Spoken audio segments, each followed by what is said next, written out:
سلام دوستانو، بیا هم په خیر راغله. تیر درس کې موږ تاسو د ټیک ټاک اکاونټ د سیټینګ په برخه کې په ځینو اپشنونو باندې بحث کړی و او ځینې اپشنونه یې لا پاتې دي. نو نن ورځ راځو هغه پاتې اپشنونو ته ادامه ورکوو او په تفصیل سره یې تشریح کوو. په هغو اپشنونو باندې غږیږو کوم چې زموږ د اکاونټ لپاره ضرور دي تر څو زموږ اکاونټ ورسره مخکې لاړ شي.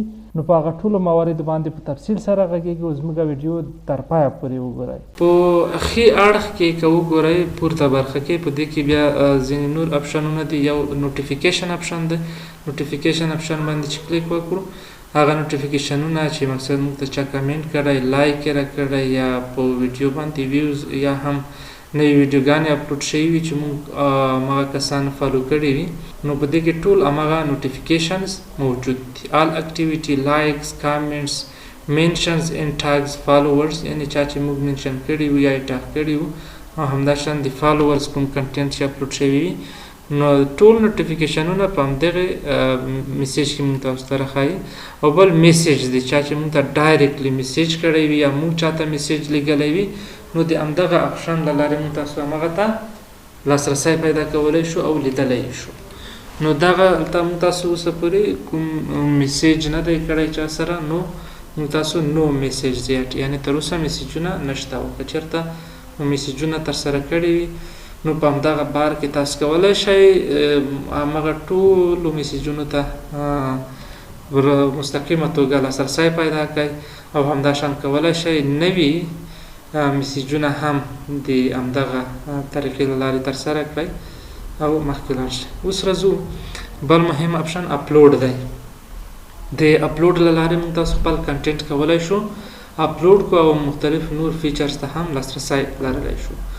کریټر سانټر ده، بیټا ده او همداشان ځینې نور اپشنونه دي چې موږ کولی شو د دغه له لارې استفاده وکړو او مخکې لاړ شو.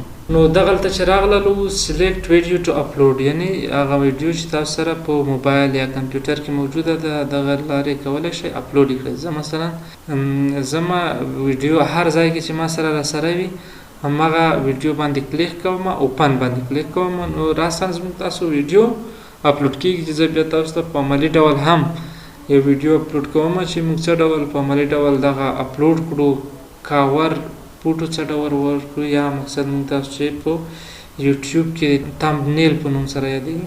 او لاندې برخې ته که راشو کی میټریکس دی یعنې انالایټکس کې کی میټریکس دی.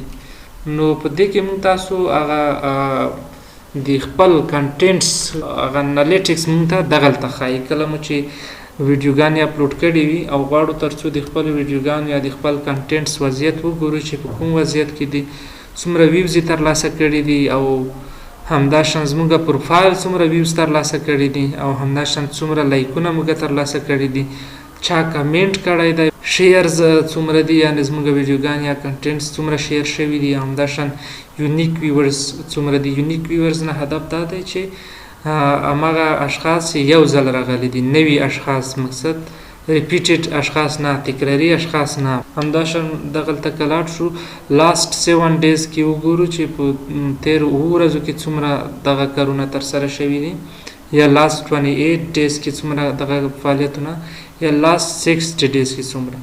او یا که وغواړو چې نه په دغه ورځو کې زه نه غواړم، زه د خپلې تاریخ مشخص مطابق له لارې غواړم خپل انالیټکس وګورم، نو دغلته موږ تاسو کاسټم باندې کلیک کوو او په دې کې مختلف تاریخ ورکوو چې له دغه تاریخ تر دغه تاریخه پورې زما پروفایل یا ویډیوز یا کنټینټس څومره ویوز ترلاسه کړي دي، دغلته همغه تاریخ ورکولی شو. اوس راځو موږ تاسو یو ویډیو راسن غواړم زه تاسو لپاره عملا اپلوډ کړم چې موږ څه ډول کولی شو یو ویډیو اپلوډ کړو. نو ویډیو ته لاړو او همغه ویډیو چې موږ غواړو اپلوډ کړو سلیکټ مو کړله او له هغې وروسته موږ تاسو ته دغه انټرفیس راغللو، یعنې زموږ ویډیو د پوسټینګ په حالت کې ده، د اپلوډ کېدو په وضعیت کې ده.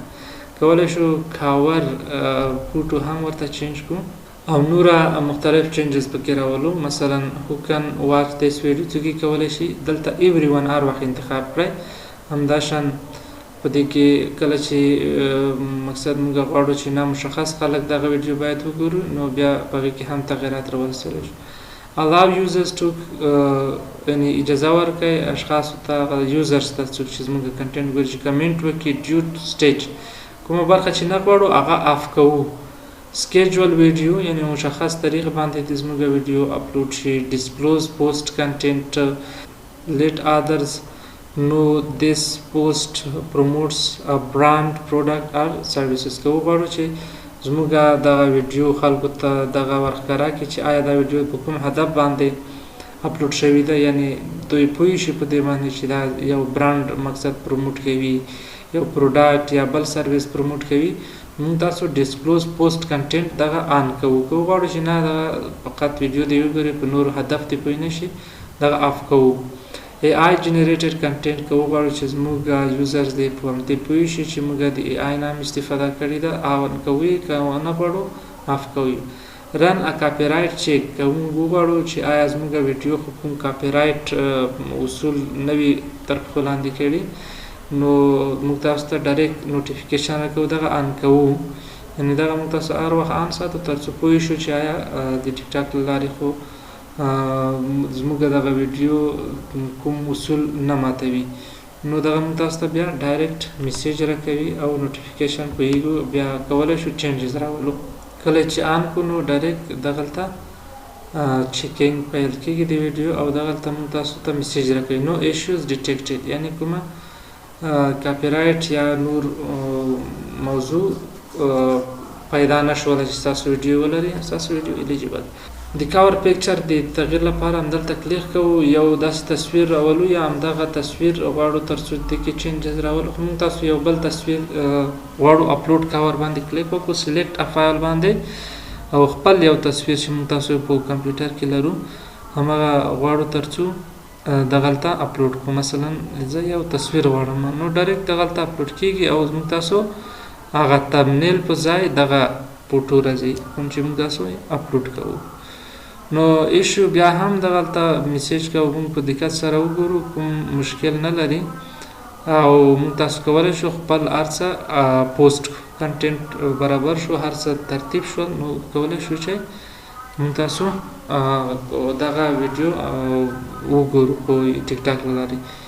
نو په دې کې کله چې موږ تاسو دلته کلیک وکړلو په دې کې کله چې ویډیو اپلوډ شوله د ویډیو د اپلوډ نه وروسته موږ تاسو ته دغلته دوه اپشنونه راغلل، یعنی اپلوډ انادر ویډیو که چېرته موږ وغواړو چې یو بله ویډیو هم اپلوډ کړو همدې سره مسلسل نو موږ کولی شو لومړنی اپشن چې کوم راکړی شوی دی په همدې باندې کلیک وکړو او که چېرته وغواړو چې منیج یور پوسټ همدغه پوسټ چې موږ وروسته ترسره کړلو په دې کې نور تغیرات راولو یا د همدغه وضعیت وګورو نو همدې باندې کلیک کوو او په دې کې موږ تاسو لیدلی شو چې پوسټډ د سټیټس پوسټډ او اکشن پرایویسي ایوری ون هر څوک یې لیدلی شي، لایکونه یې څومره اخیستلي دي، کامنټس او نور ټول مسایل دغلته موږ تاسو بیا کولی شو په نارمل شکل سره وګورو. نو دغه فیچرز په همدې برخه کې و چې موږ تاسو ته شریک کړل. نو انشاءالله په راتلونکو ویډیوګانو کې به موږ تاسو په نورو سیټینګونو مهمو سیټینګونو باندې د ټیک ټاک بحث کوو چې څه ډول موږ تاسو خپل اکاونټ برابر کړو، جوړ یې کړو په سمه توګه تر څو موږ اکاونټ ډېر ویوز فالوورز او فرینډز ترلاسه کړي تر څو په ټیک ټاک کې مخکې لاړ شو او د هغې الګوریتم سره په مناسبه توګه مخکې لاړ شو. ډېره مننه.